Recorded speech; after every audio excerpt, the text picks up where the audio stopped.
খুবই শান্ত পরিবেশ, মানে কোনো রকমের কোনো গ্যাঞ্জাম নাই।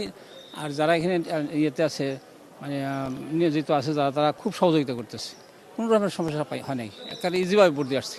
বিগত 17 বছর যেই সরকার দেখেছি, এর চেয়ে এখন আমরা মনে করতেছি যে ভালো একটা সরকার আসবে এবং ভোটের যে অবস্থা, মানে ঈদের উৎসবের মতন হচ্ছে, আমরা সুন্দরভাবে দিয়েছি। আমরা চাচ্ছি যে একটা ভালো দেশ আমরা উপহার পাবো এই ভোটের মাধ্যমেই।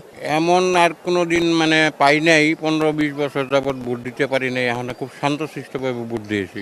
নতুন সরকার আশা করি আল্লাহ পাক যেন ভালো একটা সরকার গঠন করে আর সাধারণ জনগণ যেন ভালোভাবে চলতে পারে, আমি এটাই প্রত্যাশা করি। ভোট সুস্থ মতো হোক আমরা চাই, কোনো গ্যাঞ্জাম যেন না হয়, ভোট দিতে যেরকম পারি, এত বছর ধরে দিতে পারি নাই।